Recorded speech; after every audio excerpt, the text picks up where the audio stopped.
in the shadowed halls of Blackwell Manor, secrets centuries old lie buried beneath marble floors and velvet drapes. Lady Eleanor Blackwell, a noblewoman of elegance, grace, and poise, lived a life dictated by wealth, power, and rigid Victorian rules. Yet behind her gilded façade, she harbored desires forbidden by law, by custom, and by the iron will of her husband. Love came in the form of Jonathan Hale, a poet of no fortune but whose words stirred her heart in ways duty never could. Their passion, hidden in stolen letters, whispered confessions, and secret meetings, defied a world built to control her every step. Betrayal, scandal, and tragedy followed, so meticulously concealed that history nearly forgot her. This is the untold story of Eleanor, of love that dared, lies that consumed, and a legacy that refused to remain silent. For the first time, her story breathes again, demanding to be remembered and understood in all its forbidden, devastating truth. Sorry for the interruption. Where are you tuning in from? Drop it in the comments. The Blackwell estate rises from the rolling English countryside like a monument carved from time itself. Its towers pierce the gray sky, its stone walls heavy with ivy, its windows dark as watching eyes. For centuries it has stood, silent yet speaking, whispering to those who dare linger at its gates. Travelers pause to stare. Villagers cross themselves when passing by. The house is more than timber and stone. It is a vessel of secrets, of tragedies preserved like pressed flowers in the brittle pages of forgotten books. Beneath its roof, Lady Eleanor Blackwell once lived. Her name drifts faintly in local memory, spoken with reverence by some, with caution by others. Few know the truth of her story. For it was wrapped in silence, shielded by wealth, buried under respectability. The estate itself became her tomb long before the earth claimed her body.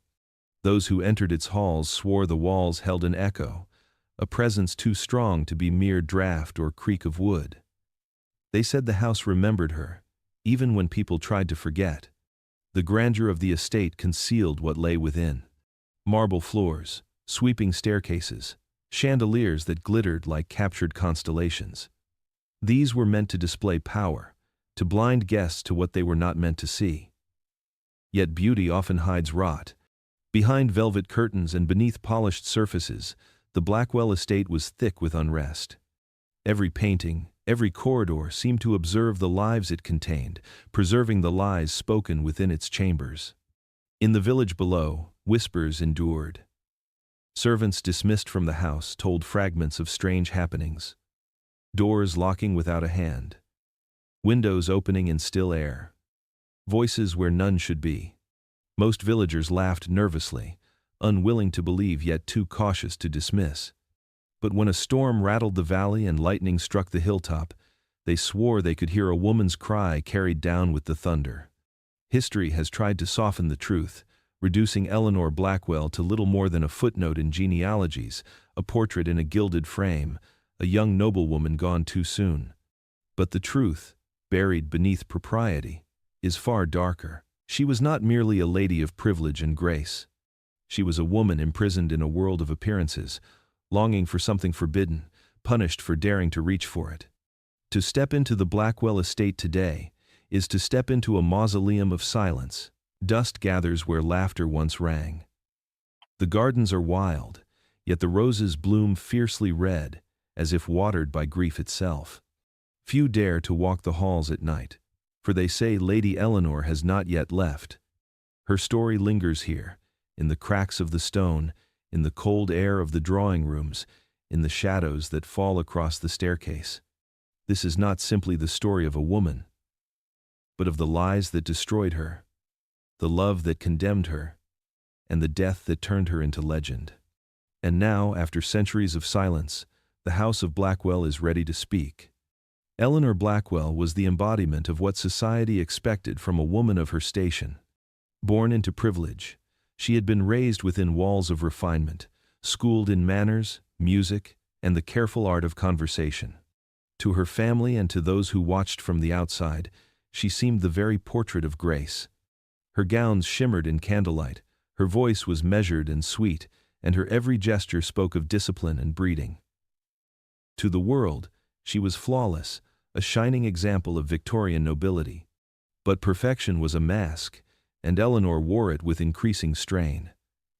Beneath the silks, beneath the practiced smile that charmed visitors and soothed her parents' ambitions, shadows gathered. They were shadows she dared not reveal, for to confess them would mean ruin. Her lineage demanded silence, her gender demanded obedience, and society demanded that she remain no more than a beautiful ornament, carefully displayed yet never truly free. At dinners, she was radiant, seated beside her father at the long oak table, her hair arranged with exquisite precision. She laughed when required, listened intently when spoken to, and never allowed her true thoughts to pass her lips. Yet in her mind, she was elsewhere, walking through wild gardens, hearing her own voice spoken without fear, or dreaming of love not arranged by contract or expectation. Every smile she gave cost her something. Every nod of agreement weighed upon her spirit like chains. The household itself reinforced the illusion. Maids whispered of her beauty, guests praised her refinement, and her mother boasted of the fine marriage prospects that awaited her. Eleanor learned early that her worth was measured not in what she desired but in how well she played her part, and so she played it perfectly, all the while burying her true self deeper in the shadows. There were nights, however, when the façade faltered. Alone in her chamber, with the heavy velvet drapes drawn shut, she would let her shoulders sag and her smile fade. She would stare into the mirror and search for the woman she truly was, the one hidden beneath the layers of expectation. Sometimes she would imagine speaking aloud the truths she carried, confessing the longings she dared not name. But the walls were listening, the very house itself a guardian of silence. To those around her, Eleanor was a jewel set in gold, polished and perfect. Yet within her heart burned a secret restlessness, a yearning for something beyond appearances. And though she concealed it with care, there were cracks in the mask, faint and dangerous. It was only a matter of time before the weight of her silence would demand to be broken. The union of Eleanor to Lord Thomas Blackwell was decided long before she had any say in the matter. For her parents, the match was a triumph, a weaving together of two respected lineages, their wealth secured, their social standing fortified. The wedding itself was a spectacle, a dazzling display of gold and lace, carriages drawn by white horses, and church bells ringing across the valley. Guests whispered of the couple's beauty, of the perfection of the arrangement, as if they were watching a tale unfold from the pages of a romance. But beneath the glow of candles and the echo of vows, there was no romance at all, only the weight of duty. Thomas Blackwell, her husband, was everything society admired in a man. He was handsome, broad-shouldered, and well-groomed, with a presence that commanded attention. He spoke with authority, carried himself with an air of entitlement, and moved easily among peers who mirrored his values. To the outside world they appeared the perfect couple, he, the noble heir, and she, the graceful wife. Yet when the doors closed and the guests were gone, an unsettling silence always lingered between them. Their marriage was less a partnership than a performance. At dinners, Eleanor sat at his side, her smile polished and her voice gentle, while Thomas entertained guests with confident discourse. Their hands rarely touched, their words to one another little more than pleasantries. In public, they were flawless, the embodiment of marital success. In private, they were strangers living parallel lives within the same gilded cage. Eleanor learned quickly to guard her heart. Thomas offered her no cruelty, but neither did he offer tenderness. To him, she was part of the estate, another possession to manage, a symbol of prosperity rather than a woman with thoughts and desires of her own. She felt his distance in every glance that slid past her, in every evening when he chose his study over her company, in every cold and careful embrace that left her feeling more alone than before. Yet appearances had to be preserved. The household, the village, the wider society, they all looked to her as an example of refinement. She continued to dress in silks, to smile at gatherings, to speak of her husband with affection, even as the truth pressed heavily upon her. She was a wife in name, but in spirit she was an actress, performing a role she had never wanted. The walls of the Blackwell estate grew heavy around her, filled with silence, filled with absence. Eleanor often found herself wandering its long corridors, listening to her own footsteps echo back at her. She wondered if anyone beyond those stone walls could see through the perfection to the emptiness that lived within it. And though she could not yet name the hunger stirring in her chest, she knew one thing with certainty. Her marriage, so celebrated by others, had bound her to a life of distance and longing. The rose gardens had always been Eleanor's refuge. Among the curling hedges and fragrant blossoms, she could wander unseen, far from the judgment of her household and the suffocating silence of her husband's company. It was there, on a morning kissed by mist, that she first noticed him, Jonathan Hale. At first he seemed no more than a figure moving between the roses, a man with ink-stained fingers and a notebook tucked beneath his arm. He was not dressed in fine silks or tailored coats. His attire bore the wear of a man more accustomed to work than to leisure. Yet his presence carried a quiet assurance that made her pause. When their eyes met, the moment stretched longer than propriety allowed. There was no bow, no introduction approved by etiquette, only the unspoken acknowledgement of two souls colliding where they should not. Jonathan's gaze held no calculation, no weighing of dowries or titles. Instead it was open, unguarded, as if he saw not the lady of the estate but the woman hidden beneath her layers of duty. For Eleanor, it was the first true glance she had received in years. She had heard whispers of him before. The villagers spoke of Jonathan as a dreamer, a poet whose words carried too much fire to be practical, a man of little fortune and less reputation. He was tolerated, even mocked by some, yet never entirely dismissed. His verses were said to move hearts, though they earned him no stability. To Eleanor, this made him dangerous, not because he wielded wealth or power, but because he wielded the one thing her world denied her: freedom of expression. Their first exchange was brief, almost accidental. He spoke of the roses, of how their thorns guarded their beauty, and though the words were simple, Eleanor felt them strike deeper than they should have. She replied cautiously, her voice betraying both curiosity and restraint. They parted with nothing more than a nod, yet she carried the moment with her, as though it were a treasure carefully hidden away. That evening, seated across from Thomas at the dinner table, Eleanor found herself drifting back to the garden. Her husband's words fell flat, absorbed into the heavy silence of the dining hall, while her mind replayed the sound of Jonathan's voice, the way the air between them had seemed alive. It was dangerous, she knew. A lady of her standing had no business even acknowledging such a man. But the seed had been planted, and it had taken root within her heart before she could stop it. For the first time, Eleanor felt the faint stirrings of rebellion, not in loud defiance, but in the quiet treachery of her thoughts. And though she told herself it was nothing, only chance, she returned to the garden the next morning, her heart betraying what her lips dared not confess. It began with a single folded scrap of paper, slipped between the pages of a worn book left in the library.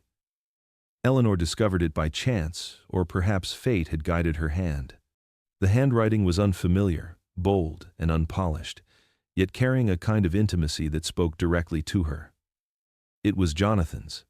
He wrote not of politics or wealth, not of the cold formalities that filled her daily life, but of the roses that had witnessed their first meeting, of the way morning light softened the world, of longing carried quietly in the heart. She read it once, then again, her fingers trembling as though she held fire. Eleanor's reply came hesitantly. She penned her words by candlelight, the door to her chamber bolted, the ink drying as she debated whether she dared send it. Yet desire outweighed fear. She entrusted it to the same book, careful and discreet, her heart racing with the danger of discovery. When Jonathan's answer appeared days later, hidden in the exact place, her pulse quickened with a strange exhilaration. The secret had begun, and with it, a bond neither could easily sever. Their letters grew bolder with time. At first, they spoke of gardens and books, of verses Jonathan had composed, and Eleanor's quiet reflections on them. But soon, the words turned inward, daring to touch on the truths neither could voice aloud. She confessed her loneliness, the emptiness of a marriage built on appearance rather than affection. He confessed his yearning, his awareness of the gulf between them, and his inability to turn away despite the risk.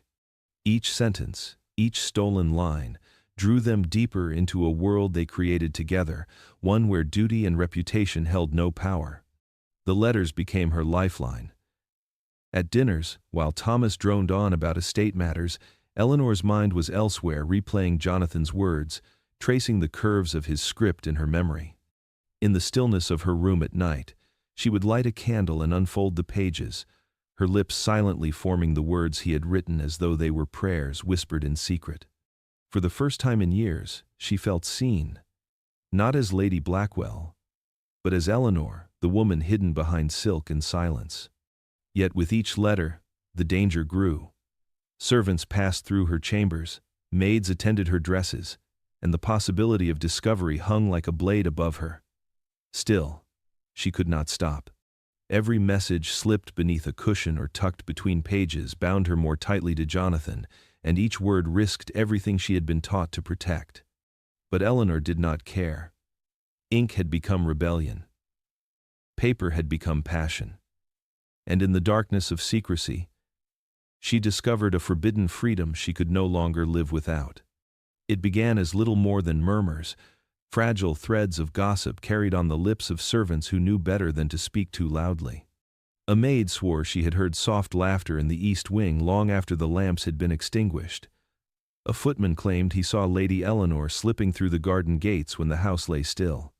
Each voice dismissed itself with caution, for to spread rumor of the Blackwells was to invite dismissal. Yet whispers have a way of clinging to shadows, growing bolder when no one dares confront them. The village below the estate was less restrained. In the taverns and at the market stalls, speculation bloomed like weeds. They spoke of Lady Eleanor's beauty, her isolation, and of the young poet often seen wandering near the manor grounds. A few villagers chuckled at the thought, dismissing it as idle fancy, but others leaned in closer, convinced that fire smoldered where so much smoke was rising. To them, a lady of such standing entangled with a man of no fortune was not only scandalous, it was irresistible. Inside the manor itself, the atmosphere grew taut with unspoken knowledge. Servants exchanged glances when Eleanor passed, curtsied a little too quickly, or avoided her gaze altogether. Some felt pity for her, trapped in a cold marriage and finding warmth where she could. Others harbored resentment, for they knew how swiftly a household could be ruined by scandal. Still, silence reigned. Loyalty, fear, and caution stitched every mouth closed, though their eyes betrayed what their lips dared not utter. Eleanor herself felt the tension creeping ever nearer. She could sense it in the sudden hush when she entered a room, in the careful way her letters had to be concealed, in the heightened thrill and dread of every secret meeting with Jonathan. Each encounter grew riskier, each stolen glance more perilous, yet instead of quelling her desire, the danger fanned it into flame. The more the world threatened to expose them, the more fiercely she clung to what they shared. Lord Thomas remained unaware, or at least, he gave no sign of suspicion. His attention was fixed on estate business, on hunting and politics, on everything but his wife's inner life. Perhaps it was this indifference that allowed the whispers to grow unchecked, feeding upon the spaces he left empty. But the silence could not hold forever. In every great house, scandal is a beast that prowls the corridors, waiting for the right moment to bare its teeth. Within Blackwell Manor, that beast had already awakened, fed by laughter in the night and secrets sealed in ink. And though Eleanor carried herself with poise, the walls seemed to lean closer, listening, storing every whisper for the reckoning yet to come. Lord Thomas Blackwell was not a man easily crossed. His pride was stitched into the very fabric of his being, woven from generations of wealth and power, his sense of ownership extending to land, property, and, above all, his wife. To him, Eleanor was not merely a companion but a possession, a jewel meant to be admired and kept within his grasp. For years, her obedience and quiet demeanor had satisfied him, but in recent months, something had shifted. Her laughter rang too brightly on rare occasions, her eyes wandered as though drawn by invisible threads, and when the name Jonathan Hale slipped into conversation, however innocently, A faint color rose to her cheeks. At first, Thomas dismissed it as imagination, a trick of the mind sharpened by boredom. Yet the seed of suspicion once planted is a thing that grows relentlessly. He began to observe her with the scrutiny of a hunter watching his prey, noting every hesitation in her words, every fleeting glance, every moment she lingered too long in the garden. When she returned from her walks, he noticed the subtle glow in her expression, a softness that had nothing to do with him. His pride bristled, for such warmth was his by right, and the thought of it being given to another filled him with quiet fury. Nights grew restless. In the solitude of his study, Thomas pored over estate ledgers with the pretense of work, yet his mind returned again and again to his wife's shifting demeanor. He remembered a servant's slip of the tongue about a figure seen near the grounds, a careless remark quickly withdrawn. He recalled a book Eleanor had guarded too closely, the faint impression of folded paper tucked within its pages. Each memory gnawed at him, sharpening suspicion into near certainty. His glances at Eleanor became weighted, heavy with unspoken accusation. When she caught his eye across the dinner table, she felt the pressure of his gaze like chains coiling around her.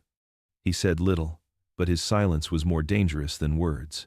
Every movement of his hand, every measured step across the hall, seemed to carry a new tension, as though the walls of Blackwell Manor themselves had turned against her. Thomas Blackwell was not a man inclined to share or forgive. What was his, he would protect with a fierceness bordering on cruelty. And as his suspicions hardened into obsession, Eleanor's world, already fragile, teetered on the edge of peril. For a jealous husband is a force as dangerous as any storm, and Thomas was a man who could not endure the humiliation of betrayal, whether real or imagined. The air was heavy with the perfume of roses, the kind that only bloomed at night, pale petals glowing like lanterns under the moon. Eleanor stood in the garden's shadowed corner, her gloved hands trembling against the marble edge of a fountain. Jonathan was there, as he had been so many times before, his figure half veiled by darkness, his voice a gentle flame that drew her closer. For weeks, their words had danced around the truth, speaking in hints, in metaphors, in sighs that lingered too long. Yet on that night, the weight of silence became unbearable. Her voice cracked as it escaped her lips, soft as prayer, dangerous as sin. "I love you." The words trembled in the air, fragile and irrevocable, echoing louder in her heart than in the stillness of the garden. Once spoken, she could not take them back. The fear of ruin, of discovery, of eternal damnation flickered in her mind, but it was drowned out by a fierce relief. At last, the truth was no longer shackled within her. Jonathan stepped forward, his eyes burning with the same fire she had long glimpsed but never dared name. He did not flinch, did not hesitate. His hand brushed hers with a tenderness that shook her to her core, and his answer came not as hesitation but as promise. He vowed he would take her away from the suffocating halls of Blackwell Manor, away from the coldness of Lord Thomas's gaze, away from the prison of her name. He spoke of freedom, of a life across the sea, where titles meant nothing, where love was not forbidden but celebrated. His words painted visions of mornings unbound by duty, of nights unshrouded by fear. A cottage by the coast, laughter unhidden, a world where no one could claim ownership of her heart. She listened, breathless, as the forbidden dream unfolded. A dream so distant and yet so achingly near that she could almost feel the salt air against her cheek. Yet even as joy surged through her, shadows pressed against her thoughts. She knew the peril of what she had done. A wife declaring love for another was not simply scandal, it was treason against the very foundation of her world. The iron gates of duty loomed in her mind, and beyond them, the storm of her husband's wrath. Still she clung to Jonathan's vow as if it were the only light left to her. That night, when they parted, Eleanor carried not just longing in her heart, but a secret that would change everything. For once a confession of love is made, there is no return to silence, only the dangerous path forward, where desire and consequence intertwine. The manor's grand halls, once oppressive with silence, became Eleanor's stage. Each step, each word, each glance was calculated, as though she were performing a role before an unforgiving audience. To guard her secret, She spun a web of falsehoods, delicate as lace yet perilously fragile. Candlelight flickered across her face at dinner as she claimed a sudden headache, retreating to her chambers not for rest but for the letters hidden beneath her pillow. She excused herself from afternoon teas, citing the fatigue of household management, when in truth she longed for the briefest moments stolen with Jonathan in the gardens or by the old stone wall at the edge of the estate. Her lies grew more intricate with time. She invented letters from distant cousins, cousins who required her counsel, her sympathy, her prayers. She spoke of charities in the nearby village, of obligations that called her away from the manor at odd hours. Each fabrication was stitched with precision, her voice smooth, her eyes steady, though beneath the calm exterior her heart beat with the terror of discovery. The servants whispered, though not loudly enough for their voices to reach the master of the house. They noticed her footsteps in the corridor long after midnight, the crinkle of parchment quickly hidden when they entered her room. They noticed the faint smile that touched her lips when she believed herself unobserved. But servants learned long ago that silence was often safer than truth. They carried their suspicions quietly, as they carried trays of wine or folded linens, letting the house itself absorb the secrets it was forced to keep. By candlelight, Eleanor sat at her writing desk, her quill scratching across paper with a desperation that no proper lady should ever know. Each letter to Jonathan was both salvation and damnation. She poured into them the love she could not voice aloud, the longing that burned within her, the fear that shadowed every moment. Then, just as carefully, she folded them, tied them with ribbon, and entrusted them to places only Jonathan would find: a hollow in the garden wall, a volume of poetry left upon a bench, the hidden compartment of a traveling case. Every deception tightened the labyrinth she walked. With each lie told to her husband, each alibi crafted for her absence, the path back to innocence vanished further into shadow. Yet she could not stop. Lies were the currency of her love, and she paid them gladly, even as the weight of their accumulation pressed heavier upon her soul. The flicker of candlelight across her pale face reminded her of the truth she dared not speak, that she was living two lives, and only one could survive the light of day. Eleanor moved through the corridors of Blackwell Manor, believing her lies to be flawless, her deceptions woven so tightly that none could unpick them. Yet the truth was far less kind. Eyes followed her wherever she went, silent, patient, calculating. The maids who curtsied with perfect obedience in daylight carried whispers in the dark, words meant for no one but their master. They noticed her sudden absences, the faint traces of mud on her hem after dusk, the books she lingered over when she thought herself alone.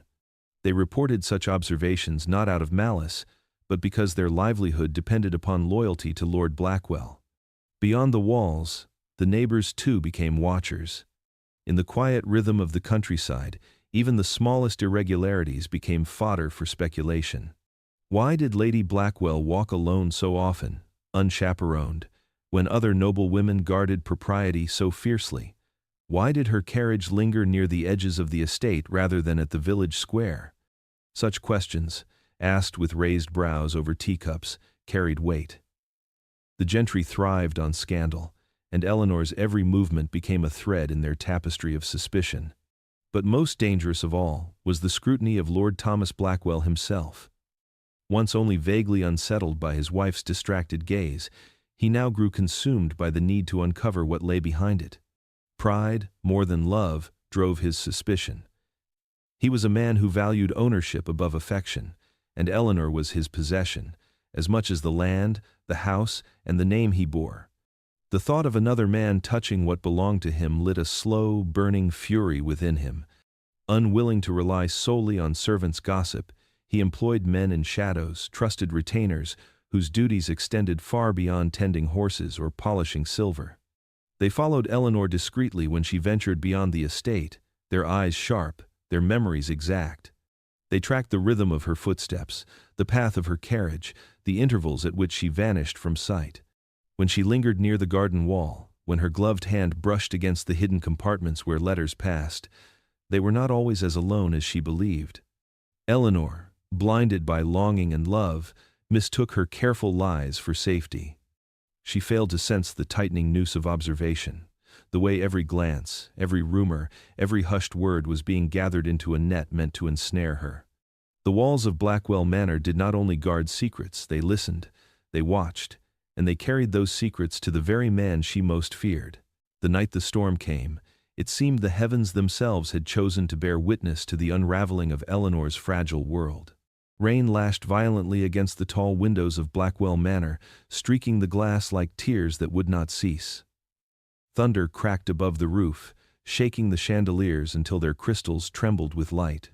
The air was thick with tension, as though the walls themselves had absorbed the suspicion that had grown within the house. Lord Blackwell waited for her in the drawing room, the fire casting his shadow long across the floor. His eyes gleamed, not with sorrow, but with the cold fury of a man who believed his possession had been threatened. When Eleanor entered, her gown dampened at the hem by the storm, she knew at once that the game of lies was nearing its end. He did not rise to greet her, nor offer his usual stiff politeness. Instead, his voice struck like steel unsheathed.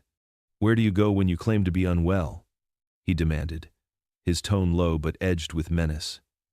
"Who is it that makes you smile when my name does not?" Eleanor, though her heart thundered as fiercely as the storm outside, met his gaze with practiced composure. She denied every word, weaving her falsehoods as carefully as ever, her voice calm, her hands folded neatly before her. She spoke of headaches, of correspondence, of duties that weighed upon her. But for the first time, Lord Blackwell did not falter beneath her performance. He pressed harder, each accusation sharper than the last, his words designed to pierce through her armor of poise. In the shadows of the storm, Jonathan hid. He had slipped into the gardener's shed at the far edge of the grounds, listening to the rain hammer the roof above him as if it were the drums of war. He knew Eleanor faced her husband's wrath alone, and the thought filled him with equal parts guilt and helpless rage. Yet to reveal himself would be to sign both their deaths, and so he remained hidden, every beat of rain a reminder of his cowardice and his devotion. Back within the manor, the confrontation raged. Eleanor stood firm, though her denials began to tremble beneath the weight of her husband's gaze. The storm outside grew louder, winds shrieking down the chimney as though the night itself mirrored their fury. By the time Lord Blackwell finally withdrew, his suspicion was no longer a question but a certainty. The storm had not ended, it had only shifted, now burning silently in his eyes, waiting for the moment to strike. The storm of suspicion had barely passed when Jonathan pressed Eleanor with a dream too wild to ignore. In the hidden corners of the garden, where ivy swallowed stone and moonlight softened the danger of their meetings, he unfolded his plan like a secret treasure. His hands, ink-stained and trembling, clutched scraps of paper where rough maps had been drawn. Lines traced rivers, roads, and ports, each mark a promise of freedom. France, he whispered, or Italy, lands where titles bore no chains, where names could be shed like old garments, where they could live not as lord and lady but simply as man and woman. Jonathan's voice was filled with desperation, a kind of fervent hope that made his eyes blaze. He promised her safety, swore he would guard her from the wrath of her husband, from the scorn of society, from the ruin that hung above them like a guillotine. He spoke of nights beneath the Tuscan sun, of mornings where laughter carried instead of silence, of a life in which her smile would not be stolen but freely given. For the first time, Eleanor felt the iron walls of her world tremble. She listened, heart racing, as his dreams poured over her like a tide, sweeping away the constraints of her duty. To imagine a life without Blackwell Manor, without the constant eyes of servants, without the sharpness of her husband's suspicion, it was intoxicating. She saw herself in simple dresses, her hands unburdened by jewels, her hair loose in the salt breeze of a foreign shore. She saw Jonathan not as her ruin, but as her salvation. Yet the weight of her lineage pressed down like stone. To abandon her name was to abandon everything that had defined her existence, the family that had raised her, the status she had been born into, the protection her title afforded. A lady did not vanish into the night like a thief. She was bound by chains unseen yet unbreakable. Still, as Jonathan's hand clasped hers, as his warmth spread through her trembling fingers, she wondered if those chains might at last be worth breaking. She did not give him her answer that night. Instead, she let herself be pulled into the dangerous sweetness of his embrace, into the wild notion that love could be stronger than the world arrayed against them. And when she returned to the manor, her gown damp with dew and her heart heavy with hope, she knew the decision she delayed would soon demand its reckoning. Betrayal does not thunder into a life. It seeps, drop by drop, until the wound is too deep to heal. In Blackwell Manor, where secrets already lingered in the corners like smoke, it began with a single servant, a maid whose loyalty was not to mistress or master, but to survival. A heavy purse of gold slipped quietly into her hands, loosened her tongue. With trembling lips she whispered what she had seen, the letters hidden in books, the stolen glances in the garden, the lies spoken beneath candlelight. Every secret Eleanor had worked so carefully to bury was unearthed and delivered into the waiting hands of Lord Blackwell. The knowledge did not ignite him into furious outbursts, as Eleanor might have feared. Instead, his rage hardened into something far colder, far more dangerous. His pride had been cut to the bone, and pride was the only thing Lord Blackwell cherished more than his possessions. He did not storm into her chambers with accusations, nor demand confessions in the dead of night. He smiled at dinner, spoke with measured civility, and carried himself as though nothing had shifted. But in the silence between words, in the darkness behind his eyes, he was building a plan not for punishment, but for ruin. He began to move like a predator in the shadows. Every servant in the household now became his spy, every whisper a tool sharpened for his hand. He set them to watch not only Eleanor but Jonathan, whose lowly presence near the estate was no longer a matter of chance in his mind. He instructed his men discreetly, promising reward for evidence, for proof that could bind the lovers together beyond denial. Meanwhile, Eleanor, unaware of the betrayal that had already uncoiled beneath her, continued her charade with fragile hope. She still dreamed of escape, of foreign shores, of Jonathan's voice promising freedom. She did not see how each step she took, each lie she told, was being measured and recorded with a hunter's patience. The poison of betrayal was not swift, it was deliberate. It wound through the manor like ivy, wrapping itself tighter each day, until escape seemed less a promise and more a trap waiting to be sprung. Lord Blackwell did not need to raise his voice, for silence itself became his weapon. And in that silence, Eleanor's fate was being written. The invitation went out across the county in gilded script, summoning nobles, merchants, and gentry alike to the grandest ball the Blackwell estate had ever promised. A masquerade, Lord Blackwell declared, in celebration of fortune and lineage, of tradition and unity. To the outside world, it was a glittering gesture of generosity, a symbol of prosperity and strength. To Eleanor, it seemed a final curtain, the last performance she would endure before she slipped away into Jonathan's waiting arms. The manor came alive with preparations. Servants polished chandeliers until they gleamed like constellations, swept marble floors until they shone like mirrors. Cooks labored in the kitchens, filling the halls with scents of roasted meats and sugared delicacies. Musicians tuned their instruments, rehearsing melodies that would echo through the night. Everywhere Eleanor looked, the estate glittered with a deceptive splendor, each candle lit, each ribbon tied, each mask prepared. Lord Blackwell oversaw it all with meticulous precision. He spoke with guests in the village, extended personal courtesies, and selected every detail of the evening's display. His demeanor was polished, even tender, as if nothing weighed upon his heart but pride. Yet beneath his measured words, his mind worked tirelessly, plotting how best to expose the rot within his own household. The ball was not celebration but stagecraft, a theater in which Eleanor's secrets would be forced into the open, where betrayal would be unmasked before an audience too large to ignore. Eleanor, blind to his intentions, clung to the masquerade as her farewell. She moved through the halls with a bittersweet calm, selecting her gown of ivory silk, fastening the delicate mask that would shield her face. To her, the ball was not her husband's triumph but her chance to disappear, a night where disguise would ease her escape into Jonathan's arms. She imagined herself slipping into the shadows at midnight, leaving behind the grandeur and chains of her name. When the night arrived, the manor blazed with light. Carriages lined the drive, their lanterns glowing like fireflies.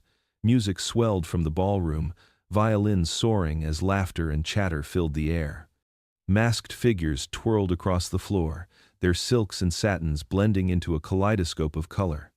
Eleanor glided among them, her heart beating to the rhythm of her secret plan, unaware that every step she took was watched, every smile weighed, every movement catalogued by her husband's calculating eye. The masquerade was dazzling, intoxicating, a night of beauty draped over a foundation of deceit. Yet beneath the shimmering masks, truth lay in wait, ready to strike when the hour was right. The ballroom shimmered with light as if the stars themselves had descended into the chandeliers. Gilded masks, jeweled gowns, and polished boots moved in a whirl of sound and color. Laughter rose with the violins, the music swelling until it seemed no shadow could exist within those walls. Yet Eleanor's heart pounded with unease, every beat a reminder of what midnight would bring. She told herself it was anticipation, freedom, escape, the first step into Jonathan's promised world, but the unease sat heavier than silk, gnawing at her even as she smiled and curtsied to passing guests. Lord Blackwell glided through the crowd with the grace of a man who owned every glance. His mask of black velvet hid his expression, but his presence radiated command. He exchanged pleasantries, raised toasts, spoke with honeyed charm. None saw the storm beneath his calm exterior, save perhaps Eleanor, who felt his gaze linger too long upon her. Still, she forced herself into the dance, her ivory gown a ghost among the jewel-toned splendor, her mask delicate as the lies she had so carefully spun. The hour drew near, the musicians shifted into a lilting tune, slower, heavier, echoing like a heartbeat through the gilded chamber. Guests gathered in anticipation of the midnight ritual, the symbolic unmasking that would end the evening's charade. Couples stood hand in hand, laughter echoing behind feathers and velvet, waiting for the clock to strike. Eleanor's pulse quickened. She scanned the crowd, searching for Jonathan, who had slipped in among the servants earlier that night. Their eyes had met once, fleetingly, across the sea of revelers, just long enough to ignite hope. Soon, she thought, the clock began its toll.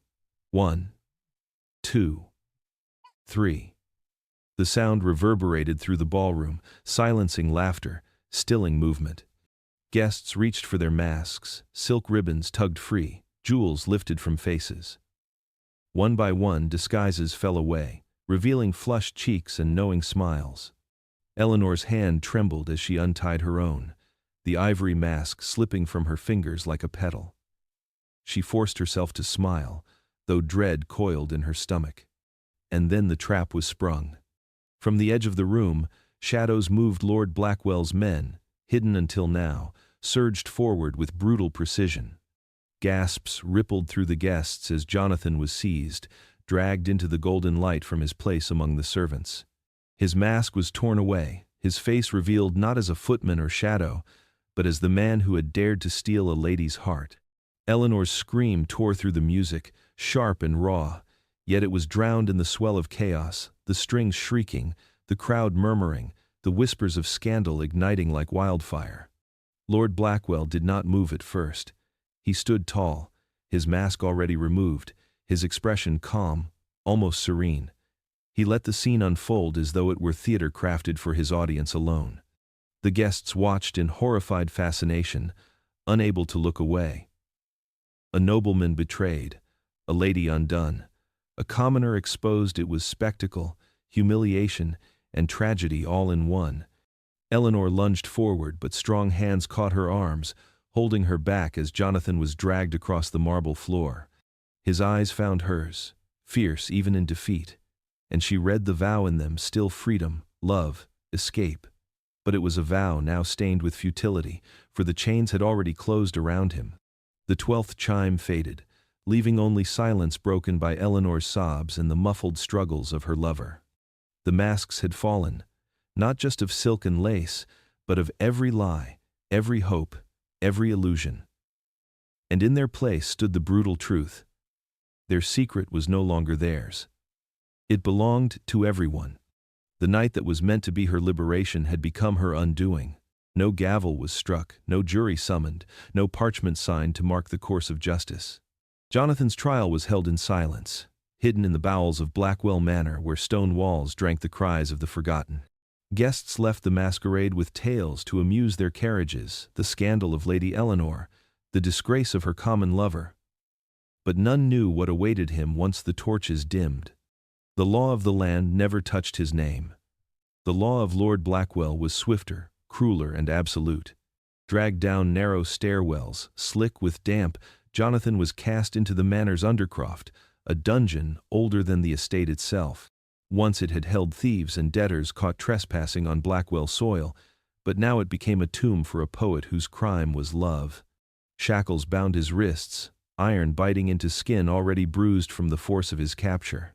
The air was thick with rot and mildew, heavy with the stench of hopelessness. Lord Blackwell visited only once, standing at the threshold where the torchlight carved his face into something almost inhuman. He did not shout, nor curse. His words were measured, deliberate, sharpened to pierce Jonathan's spirit. "You thought you could steal what is mine," he said, voice low as thunder before a storm. "But love cannot save you here. Love cannot free you. Love cannot keep you alive." With that, he left, the echo of his boots fading into silence more suffocating than any chain. Days passed, though, and the dungeon time dissolved, bleeding into endless night. Food grew scarce, the crusts tossed at Jonathan barely fit for beasts. Water dripped from the ceiling, the only sound to remind him that life still moved beyond those walls. His body weakened, yet his spirit clung to fragments of memory. Eleanor's laughter in the rose garden, the touch of her hand against his, the whispered vows they had shared. He repeated them in the dark, each word a prayer to hold on to himself. But vengeance is patient. The beatings came not as punishment but as ritual, guards carrying out their master's will with quiet efficiency. They struck until blood stained the stones, then left him to writhe in the cold. Silence was the cruelest sentence, no news of Eleanor, no chance of plea, no witness to remember him but the rats that scurried at his feet. Bit by bit, Jonathan's world was reduced to pain, hunger, and shadows. Above, Eleanor searched for him. She begged for mercy, pleaded for answers, but every inquiry met a wall of silence. The staff looked through her as though she were a ghost. Lord Blackwell's smile grew colder, his civility masking a cruelty she could not pierce. She began to realize that Jonathan had not been taken to stand before the law, he had been swallowed whole by the manor itself, condemned to vanish without trace or grave. Thus his trial ended, not with verdict or sentence, but with erasure. A man silenced forever, his love declared a crime, his fate sealed by the vengeance of one who wore power like armor. The manor held its secrets close, and Jonathan became one more among them, his suffering hidden beneath layers of stone and silence. Eleanor's world contracted to the dimensions of her chamber. Once a room of opulence, velvet drapes, polished floors, gilded mirrors, it had become a cage, suffused with the scent of decay and despair. The sunlight that filtered weakly through the barred windows seemed foreign, as though it belonged to another life she would never reclaim. Her letters, once vessels of hope and love, had been seized and burned by Lord Blackwell's meticulous hand. Each page, consumed by flames, felt like a dagger to her chest, another reminder of the life and love that had been stripped away. She moved through the chamber in restless circles, pacing like a bird, trapped behind iron bars. The silks and laces she once wore with pride now weighed her down, pressing against skin that no longer seemed to belong to her. Her hands trembled constantly, whether from hunger, grief, or the cold that settled into her bones when she sat by the window and stared at the distant gardens, once a sanctuary, now a prison view. The rose bushes bloomed outside as if mocking her captivity, their fragrance wafting through the cracks, a cruel echo of freedom she could no longer touch. Time lost meaning. The hours stretched endlessly, each moment a mirror reflecting her losses. She would awaken each morning with a shiver of hope, thinking perhaps today would bring news, perhaps today would reunite her with Jonathan, only to have the walls whisper back emptiness. Meals appeared at the door, but she could scarcely eat. The food was nourishment in form alone, unable to fill the void carved deep into her soul. Sleep offered no respite. Nightmares dragged her into the shadow of the manor's dungeons, where she would see Jonathan's eyes, fierce, pleading, and finally fading, staring back at her before darkness swallowed him again. Her guilt gnawed at her relentlessly. She imagined every stolen glance, every letter, every whispered word as a chain that had bound Jonathan to his fate. She replayed their secret meetings over and over, each memory a cruel testament to her complicity. The very love that had given her life its brightness now became a blade, cutting deeper with each thought. The chamber's walls seemed to close in, pressing against her, as if the manor itself judged her, reminding her that the consequences of passion were hers alone to bear. The isolation was complete. Servants avoided her eyes, fearful of angering Lord Blackwell, leaving Eleanor to exist in the company of shadows and whispers. Mirrors offered nothing but reflection, hollow and unyielding. She spoke little, and when words escaped, they were choked with despair. Fragments of morning that fell like ashes in the air. Each passing day made her a ghost of the woman who had once walked the gardens with defiant joy, who had dared to hope that love might outmatch duty. And yet, even in her decay, a spark remained, a quiet, dangerous ember of rebellion. It was faint, almost imperceptible, but Eleanor felt it stir in moments when the wind shifted, when the moonlight touched her face.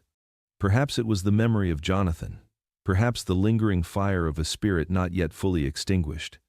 Even in her descent, the lady who had dared to love beyond the walls of duty refused to vanish entirely, though how long she could resist the suffocating weight of the manor remained uncertain. The morning air was damp, heavy with mist, as if the manor itself mourned. Word spread quickly through the village and neighboring estates. Lady Eleanor Blackwell had been found lifeless in her chambers. The news traveled like wildfire, carried by maids with tear-streaked faces and footmen whose hands trembled at the weight of the announcement. Outside, the garden roses shivered under droplets of rain, petals bent as though bowing to the shadow of death. Inside, the manor buzzed with hushed speculation and fear, for even in death, Eleanor's story was tangled with the threads of scandal and mystery. Those who entered her chamber later described it as eerily still. The velvet curtains hung heavy, undisturbed, and the barred windows trapped the faint light in pale rectangles across the floor. Her body lay in the grand bed she had once loathed, dressed in a simple gown that had been hastily chosen, a quiet contrast to the gowns of opulence she had worn for the masquerade and for the dances, now long vanished from memory. Her hands, delicate and pale, rested upon the covers as if she had only fallen asleep mid-thought, mid-breath. The official story was as meticulous as it was mundane. Some whispered that fever had claimed her, the ravages of grief and malnourishment finally catching up with a fragile body. Others dared to speak of poison, subtle and calculated, administered in the dark to end her rebellion quietly. Yet no evidence was ever produced, no witness ever spoken to, and the truth remained a secret buried beneath the weight of the manor's long history. Lord Blackwell attended to the affairs of his estate with the same composed precision as ever, offering condolences to distant relatives and neighbors, his black velvet coat a shadow among shadows. The whispers of scandal softened only because Eleanor could no longer speak them, because Jonathan had vanished, because the walls of Blackwell Manor had swallowed them both into silence. The servants remembered differently.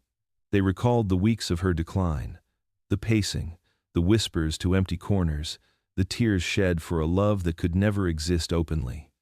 They recalled the silence that had followed each failed attempt to reach Jonathan, the desperation that had pressed against the bars of her windows and doors.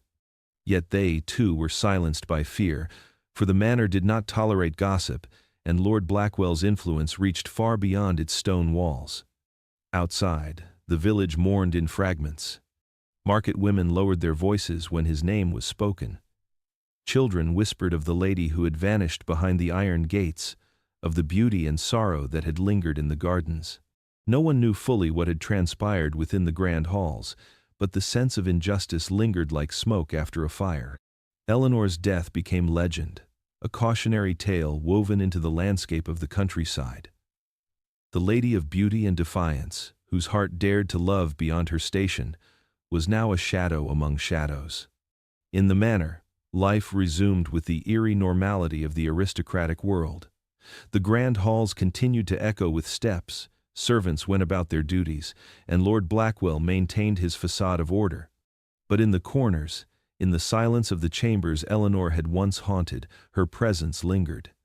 The whispers of her passion, of her rebellion, and of the man who had been taken from her persisted in memory alone. The Lady of Blackwell was gone, yet the questions surrounding her death, the what-ifs, and the truths that no one would speak, remained locked in the stone and shadow of the manor. From the day of Eleanor's death, the Blackwell estate seemed to breathe a new sinister air. The grand halls, once echoing with laughter and the cadence of aristocratic life, carried whispers of sorrow and fear that no servant could entirely explain. Footsteps were heard where no one walked, curtains swayed despite closed windows. And in the still of the night, a faint sob, soft, desperate, and unmistakably human, echoed from the chambers Eleanor once inhabited. Those who had served her swore they saw a shadowed woman gliding across the gardens, her form translucent yet defined, searching ceaselessly for a lover who would never return. It began with small things. Candles flickered without draught, portraits seemed to shift their gaze, and the rose gardens, once carefully tended, wilted even under the most diligent hands. Animals refused to approach the estate, and dogs barked at corners where no figure stood. Villagers, already wary of the Blackwell name, whispered of curses, of Lady Eleanor's restless spirit trapped in the stone and shadow of the manor, her grief so profound that it poisoned the estate itself. Travelers passing the iron gates claimed to see her reflection in the windows at dusk, her eyes wide with longing, her mouth pressed in silent lament. Servants came and went with increasing fear. No longer content to serve merely for wages, they feared the unseen force that seemed to watch them, judging their every move. Whispers of doors slamming in empty corridors, of cold draughts rising from sealed rooms, and of strange, mournful music heard at night spread through the village. Even Lord Blackwell could not deny the change. Though he maintained the façade of composure, the estate's atmosphere weighed heavily upon him. Meetings with tenants and visitors became tense, as if the walls themselves reminded him of sins long buried, of secrets that could never be undone. The curse, as it came to be called, seemed particularly active in the rose gardens where Eleanor had first glimpsed Jonathan Hale. Each bloom carried the weight of memory, petals heavy with an invisible sorrow. At night, some claimed to hear the rustle of silk, the faint scent of her perfume lingering in the damp air, a reminder that Eleanor's longing was eternal. The statues she had adored seemed to follow with their marble eyes, and even the moonlight seemed drawn to her favored spots, illuminating them with an eerie reverence. It was said that no man who attempted to control the estate with cruelty or ambition could remain unscathed. Tradesmen reported unexplained accidents, fires broke out with no cause, and illnesses swept through the household inexplicably. Guests who laughed at the tales of ghosts often returned pale and subdued, whispering of draughts that chilled to the bone and shadows that moved against the light. Over time, the estate earned a reputation beyond its walls, a place where ambition was punished, where secrets were preserved in sorrow, and where love, betrayed, demanded remembrance. Even generations later, the Blackwells found themselves haunted by the weight of Eleanor's story. Her sobs, her wandering figure, and her desperate search for Jonathan became legend, passed down quietly with the cautionary note. The estate bore not just brick and stone, but grief, vengeance, and the inexorable shadow of a lady whose love had been stolen, whose death had never been simple, and whose spirit refused to rest. The curse was no longer rumor. It was a living memory etched into the very foundation of Blackwell Manor. Centuries had passed, yet the Blackwell estate remained steeped in shadow, its walls heavy with untold stories and forgotten grief. The village beyond the iron gates had changed cobblestones, replaced dirt paths, new cottages rose where fields once sprawled, but the manor itself seemed suspended in time, immune to the progress of the world outside. And in its depths, Eleanor Blackwell's story had waited, patient, enduring, like a seed buried beneath centuries of dust, ready to awaken. It began with the discovery of letters, long hidden in a secret compartment of a carved desk, their edges brittle, their ink faded but resolute. A historian, unaware of the full weight of the estate's past, stumbled upon the treasure trove of Eleanor's private world. Letters to Jonathan Hale, confessions of longing, sketches of escape, and fragments of a life forbidden. As each letter was unfolded, Eleanor's voice emerged from the silence, her words vibrant, defiant, and alive, cutting through the centuries as if demanding to be heard. The historian read by candlelight, the flickering flame illuminating the truths that had been smothered by power, pride, and fear. The revelation rippled through the manor. Rooms once considered merely opulent were now understood as stages of secrecy and rebellion. The rose gardens, long admired for their beauty, became witnesses to a story of forbidden love, a tragic romance that defied the rigid structures of duty and title. Eleanor's careful fabrications, the lies she had told to protect herself and her lover, were revealed not as deceit, but as courage, a shield against oppression, a strategy of survival. Each hidden note, each whispered vow reconstructed a portrait of a woman who had dared to resist the chains of her world. Her legacy was more than romance. It was revolution in miniature, a testament to resilience. Historians pieced together her clandestine meetings, the clandestine maps, the desperate plans to flee, and the cruel betrayal that had cost Jonathan his life. They uncovered Lord Blackwell's ruthless orchestration, the masquerade that had ended in capture, the silent chambers where Eleanor had languished, and finally, the circumstances surrounding her death. What had once been an official narrative of tragic but ordinary demise now revealed the systematic suppression of a woman whose choices challenged an empire of patriarchal control. The story traveled beyond the manor, inspiring scholars, writers, and dreamers alike.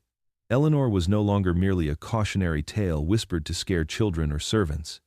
She became a symbol, a woman whose love transcended the strictures of class, whose defiance endured beyond the walls designed to contain her, whose spirit had quietly reshaped history, if only through memory. Lectures were given, articles published, and the Blackwell estate itself became a monument. A place where the past and present collided in recognition of a truth long denied. Yet Eleanor's greatest triumph was intimate. Though she had perished in silence, she now spoke across centuries, reclaiming her narrative. Her story reminded the world that love, courage, and defiance need not die with the body. The sobs once echoing through hallways were replaced by her voice in history, clear and unwavering. Jonathan's absence, once a wound, became part of the tapestry of legend. The forbidden love that had seemed doomed now inspired those willing to see beyond duty, beyond power, and beyond fear. The manor remained, as it always had, grand and foreboding, but now it bore a new kind of weight, not merely of scandal or curse, but of legacy. Eleanor's life, her choices, and her love had transcended the walls of Blackwell, weaving into the consciousness of all who discovered her story. She was no longer silent.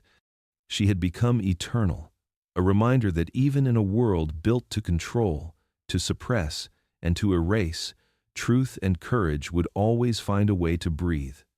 The estate, once a prison of secrets and sorrow, finally carried the echo of her voice, not as a ghost to haunt, but as a legacy to endure. Eleanor Blackwell had lived, loved, suffered, and died. And now, centuries later, she lived again.